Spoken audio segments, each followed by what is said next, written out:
आज आप सभी से कुछ विशेष निवेदन करना चाहता हूं। इस निवेदन करना चाहता हूं। वार्ता में कुछ गंभीर विषय,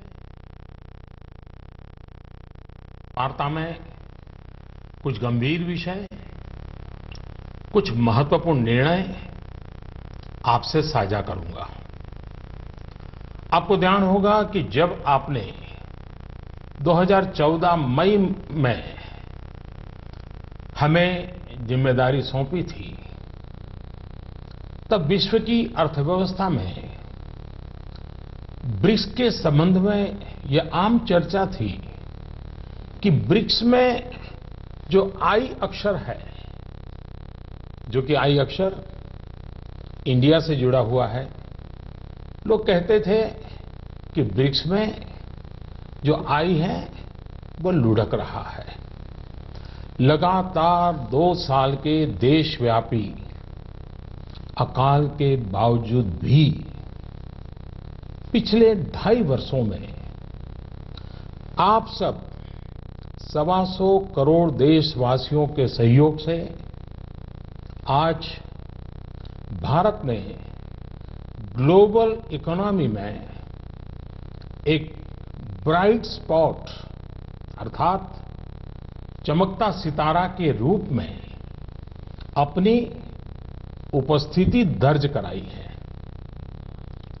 ऐसा नहीं है कि यह दावा हम कर रहे हैं, लेकिन यह आवाज इंटरनेशनल मॉनिटरी फंड IMF और वर्ल्ड बैंक से गूंज रही है। बहनों भाइयों, विकास की इस दौड़ में हमारा मूल मंत्र रहा है सबका साथ, सबका विकास। यह सरकार गरीबों को समर्पित है और समर्पित रहेगी। गरीबी के खिलाफ हमारी लड़ाई का मुख्य शस्त्र गरीबों का देश की अर्थव्यवस्था एवं संपन्नता में सक्रिय भागीदारी यानी गरीबों का सशक्तिकरण, गरीबों का एम्पावरमेंट। इस प्रयास की झलक आप लोगों को प्रधानमंत्री जनधन योजना, जनधन से जन सुरक्षा योजना, आर्थिक गतिविधियों के लिए प्रधानमंत्री मुद्रा ऋण योजना, दलित, आदिवासी और महिला उद्यमों के लिए स्टैंड अप इंडिया योजना, गरीबों के घर तक गैस का चूल्हा पहुंचाने के लिए प्रधानमंत्री उज्ज्वला योजना, किसानों की आमदनी सुरक्षित करने के लिए प्रधानमंत्री फसल बीमा योजना और प्रधानमंत्री कृषि सिंचाई योजना, उनको अपने खेतों से ही सही उपज पाने के लिए सॉइल हेल्थ कार्ड योजना और सही उपज का सही दाम पाने के लिए नाम अर्थात राष्ट्रीय कृषि बाजार योजना। इन सब में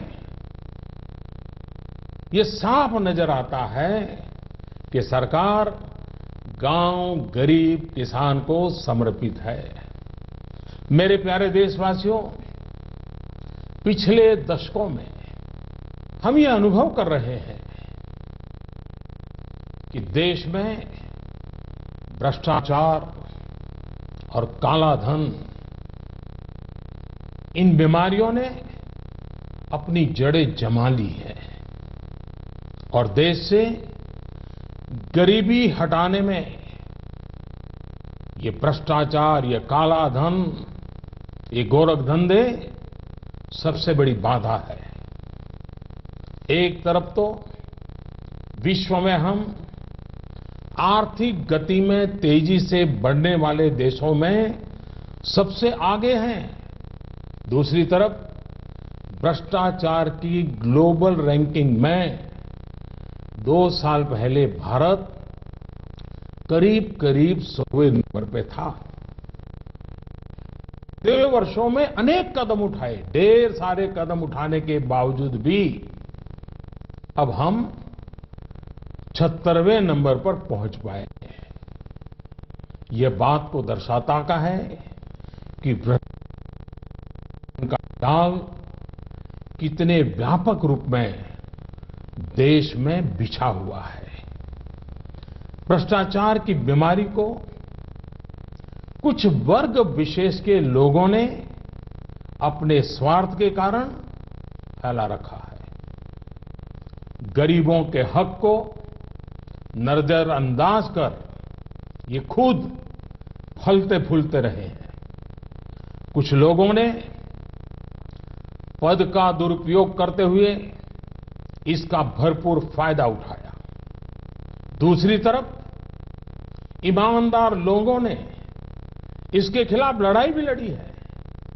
देश के करोड़ों नागरिकों ने ईमानदारी को जी करके दिखाया है। हम प्रायः ये सुनते हैं कि गरीब एक ऑटो ड्राइवर अपनी गाड़ी में छूट गई सोने के आभूषण वाले बैग को उसके असली मालिक को कैसे ढूंढता है और लौटाता है। कई बार हम सुनते हैं कि कोई टैक्सी ड्राइवर यात्रियों का कुछ सामान अगर छूट जाता है, मोबाइल फोन रह जाता है, तो अपने खर्चे से उनको ढूंढने जाता है और पहुंचा देता है।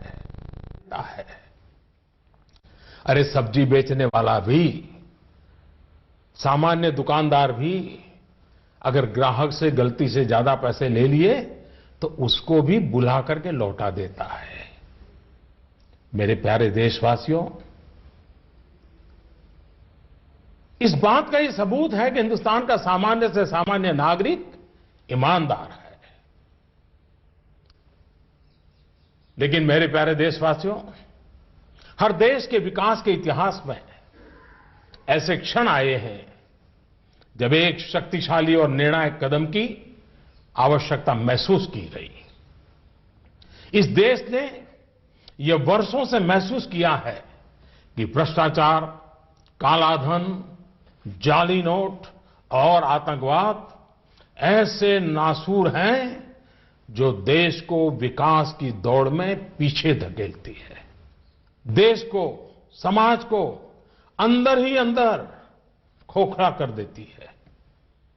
मेरे प्यारे देशवासियों, आतंकवाद की भयानक तो कौन नहीं जानता है। कितने निर्दोष लोगों को मौत के घाट उतार दिया जाता है।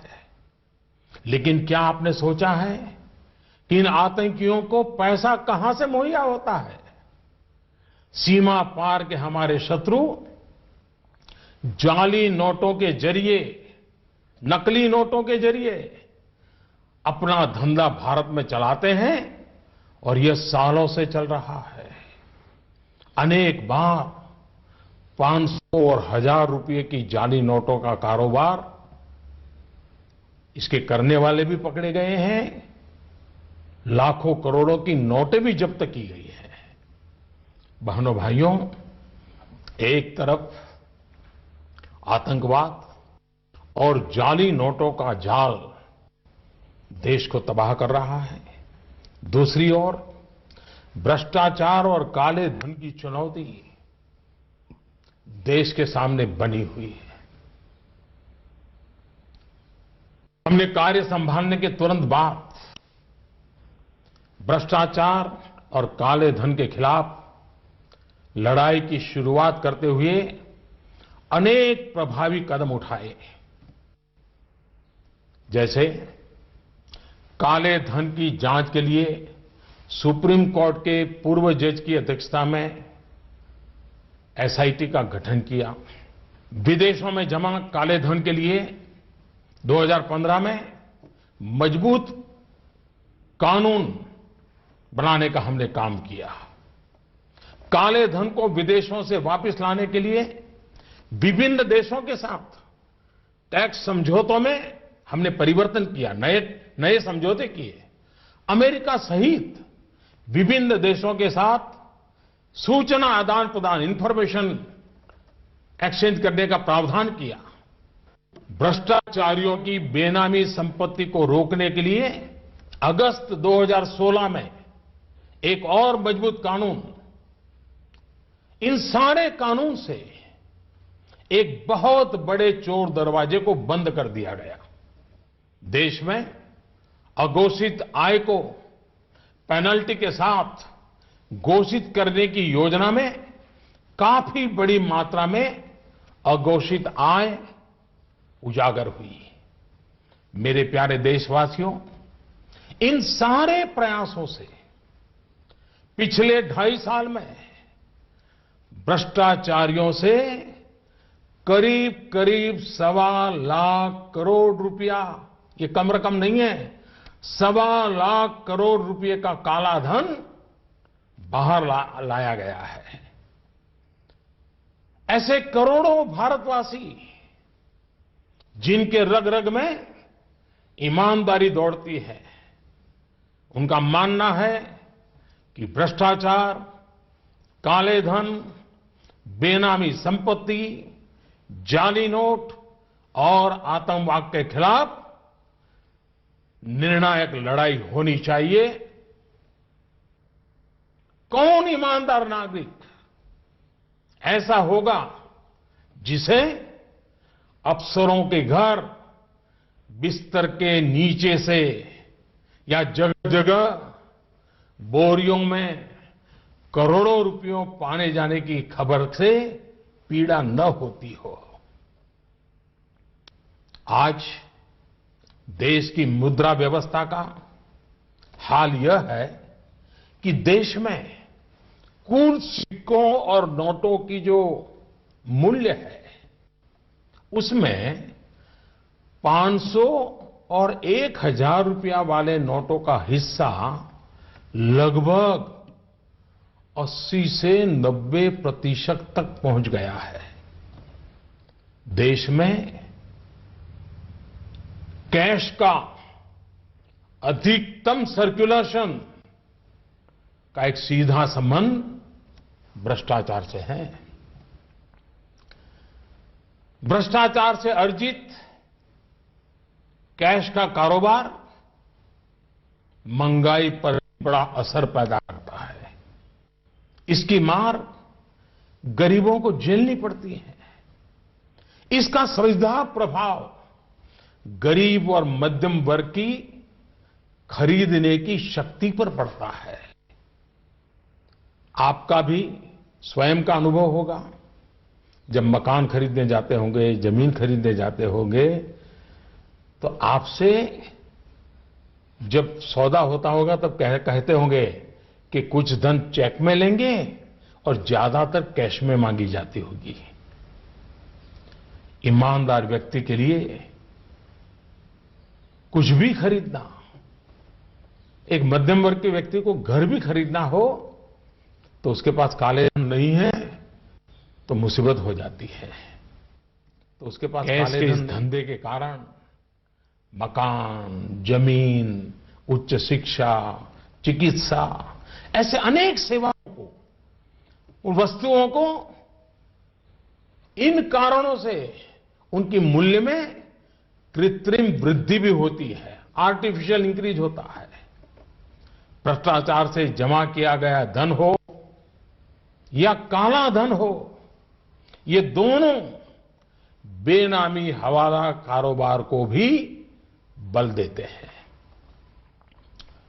और हम जानते हैं हवाला का उपयोग आतंकियों ने हथियार की खरीद फरोख्त में भी किया है। चुनावों में काले धन के प्रभाव की चर्चा ये कोई नई बात नहीं है, वर्षों से हो रही है।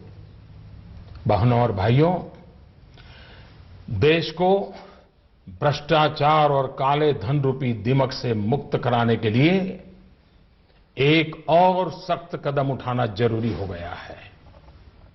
आज मध्यरात्रि यानी 8 नवंबर 2016 की रात्रि को 12 बजे से वर्तमान में जारी 500 रुपए और 1,000 रुपए के करेंसी नोट लीगल टेंडर नहीं रहेंगे। ये मुद्राएं कानूनन अमान्य होगी। 500 और 1,000 रुपए के पुरानी नोटों के जरिए लेन देन की व्यवस्था आज तो नहीं होगी। काले धन और जाली नोट के कारोबार में लिप्त देश विरोधी और समाज विरोधी तत्वों के पास मौजूद 500 रुपये, 1,000 रुपये के पुराने नोट अब केवल कागज के एक टुकड़े के समान रह जाएंगे। ऐसे नागरिक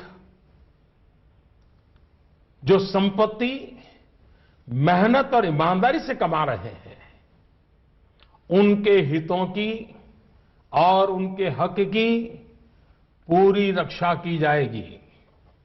ध्यान रहे कि 100 रुपये, 50 रुपये, 20 रुपये, 10 रुपये, 5 रुपये, 2 रुपये और 1 रुपया का नोट और सभी सिक्के नियमित है और लेन देन के लिए उपयोग हो सकते हैं। उस पर कोई रोक नहीं है। हमारे यह कदम देश में भ्रष्टाचार, काला धन एवं जाली नोट के खिलाफ हम जो लड़ाई लड़ रहे हैं, सामान्य नागरिक जो लड़ाई लड़ रहा है, उसको इससे ताकत मिलने वाली है। इन दिनों में देशवासियों को कम से कम तकलीफ का सामना करना पड़े, इसके लिए हमने कुछ व्यवस्था की है। 500 और 1,000 रुपये के पुराने नोट 10 नवंबर से लेकर 30 दिसंबर 2016 तक आप अपने बैंक या डाकघर, पोस्ट ऑफिस के खाते में बिना किसी सीमा के जमा करवा सकते हैं। आपके पास लगभग 50 दिनों का समय है। अतः नोट जमा करने के लिए आपको अफरा तफरी करने की कोई आवश्यकता नहीं है। आपकी धनराशि आप ही की रहेगी।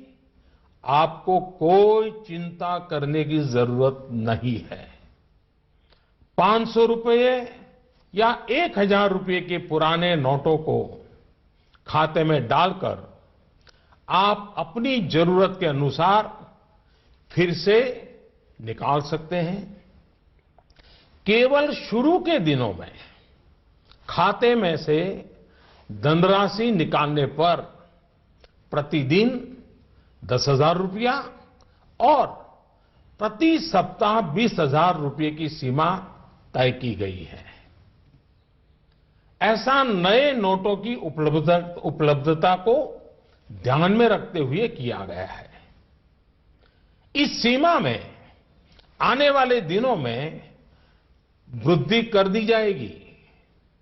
खाते में जमा करने की सुविधा के साथ साथ एक दूसरी सुविधा भी दी जा रही है।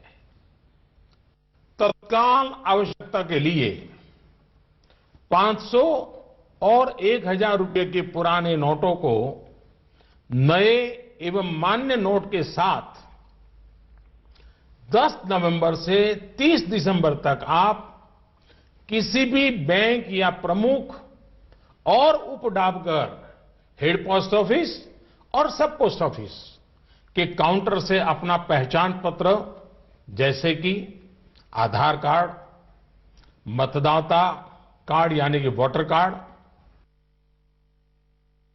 पासपोर्ट, पैन कार्ड इत्यादि सबूत के रूप में पेश करके आप नोट बदल सकते हैं।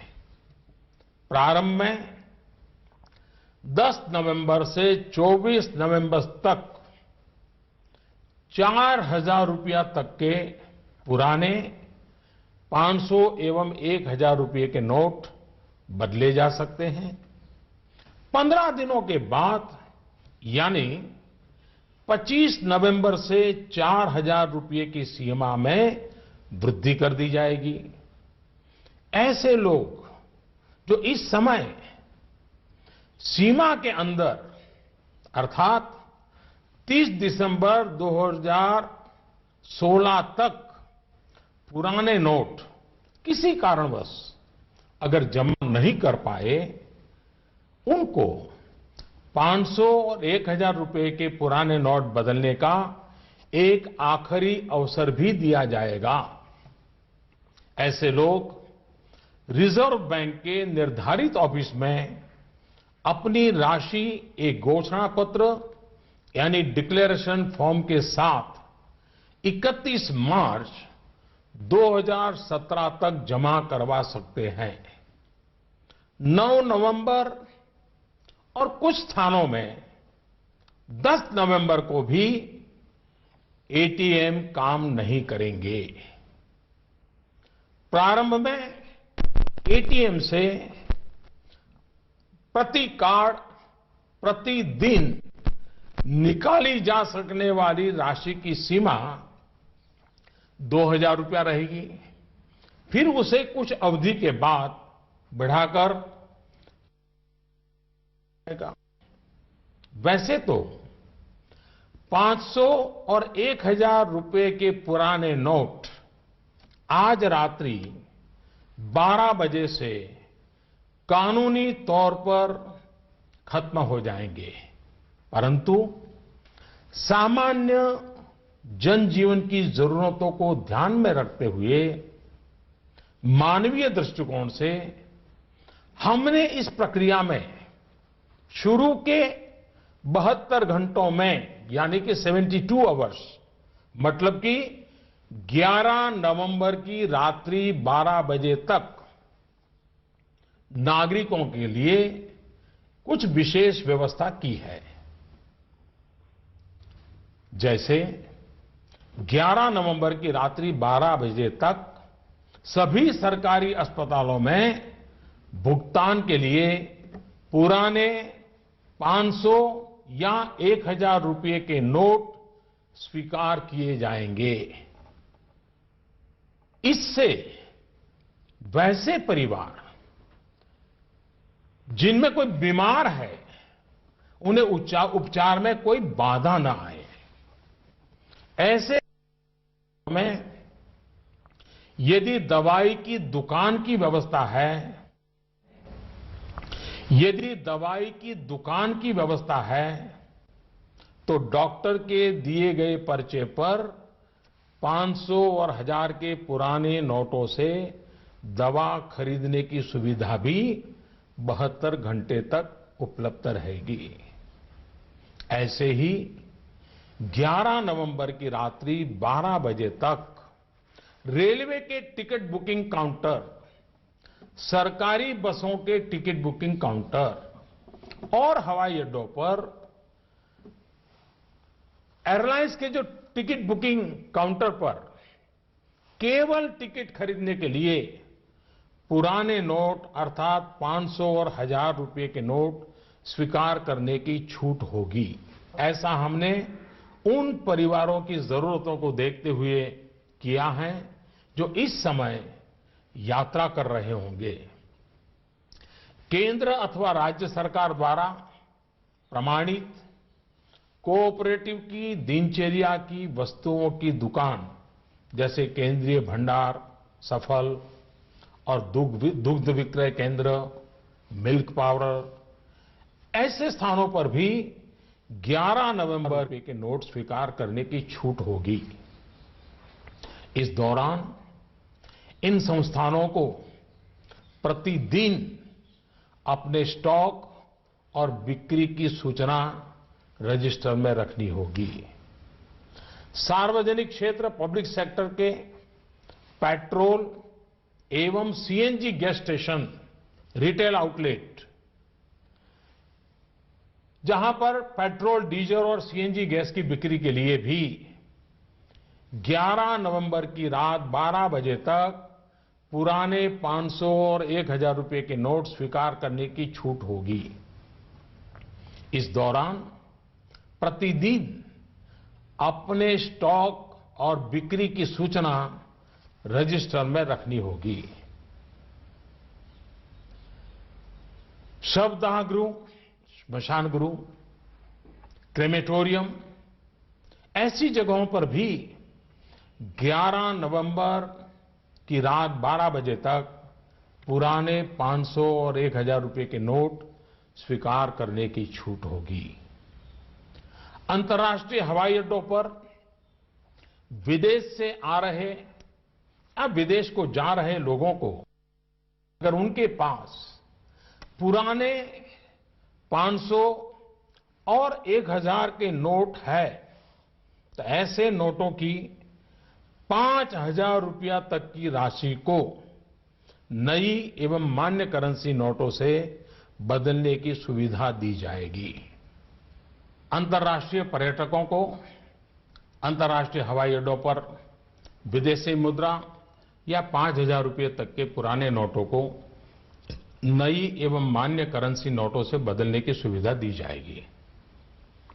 इन सारी सुविधाओं के अलावा मैं यह स्पष्ट करना चाहूंगा कि इस पूरी प्रक्रिया में नॉन कैश लेन देन में यानी चेक से पेमेंट हो, डिमांड ड्राफ्ट से पेमेंट हो, डेबिट या क्रेडिट कार्ड से पेमेंट हो अथवा इलेक्ट्रॉनिक फंड ट्रांसफर में कोई रुकावट नहीं आएगी। ये कारोबार पहले चलता था वैसा ही चालू रहेगा।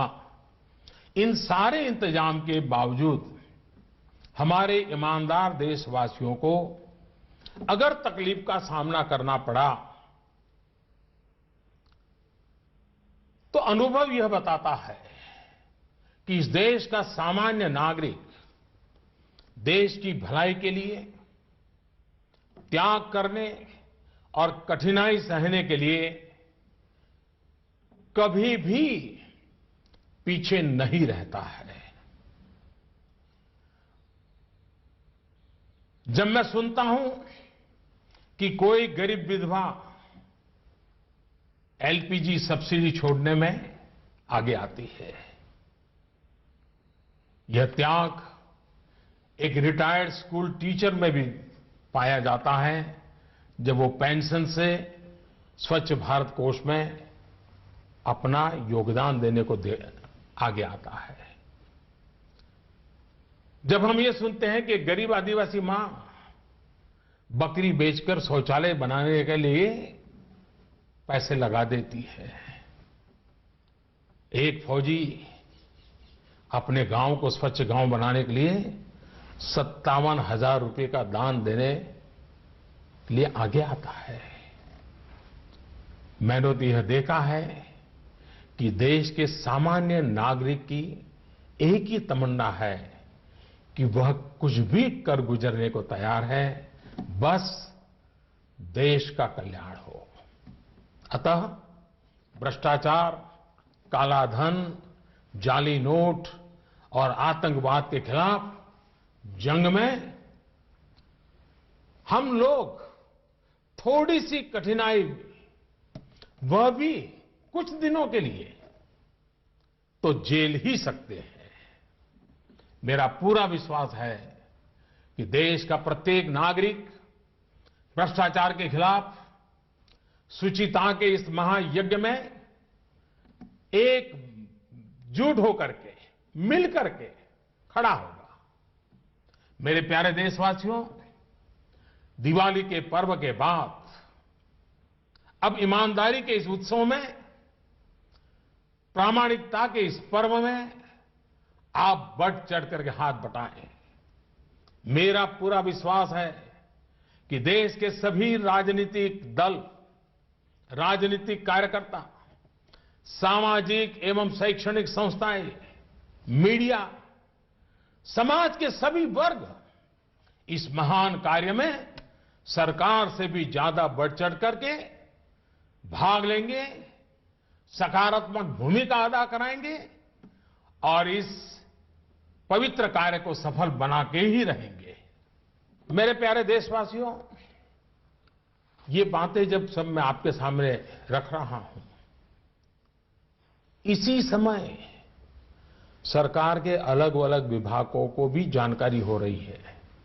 बैंक हो, पोस्ट ऑफिस हो, रेलवे हो, अस्पताल हो, उनके अधिकारियों को भी इस विषय की इसके पहले कोई जानकारी नहीं मिली है, क्योंकि इस काम में गोपनीयता बहुत ही आवश्यक थी।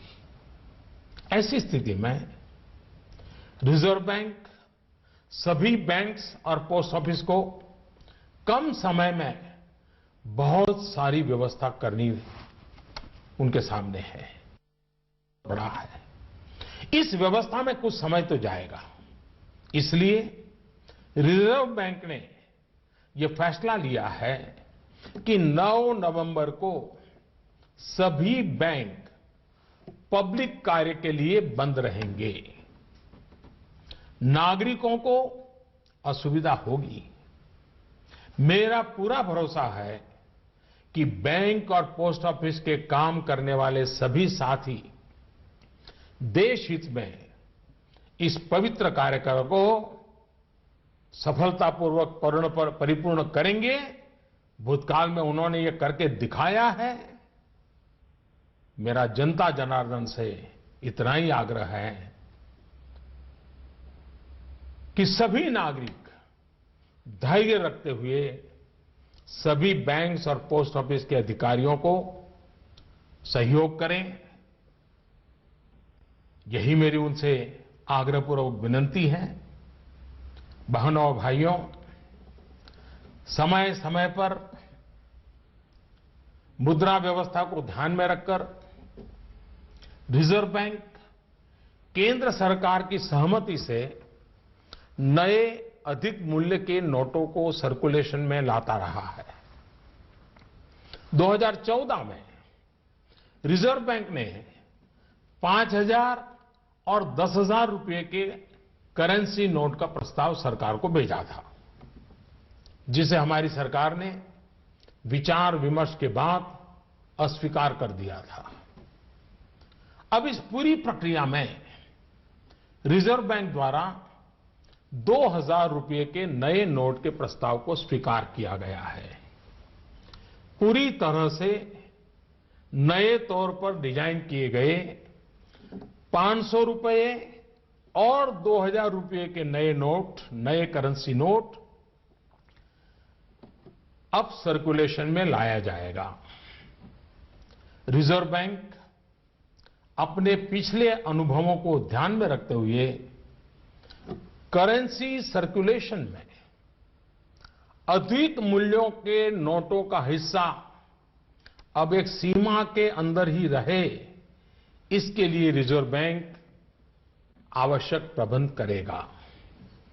अंत में मेरे प्यारे देशवासियों, मैं यह दोहराना चाहता हूं कि किसी देश के इतिहास में ऐसे क्षण आते हैं जब हर व्यक्ति यह महसूस करता है कि उसे भी उस क्षण का हिस्सा बनना है, उसे भी राष्ट्रहित में, राष्ट्र निर्माण में अपना योगदान देना है।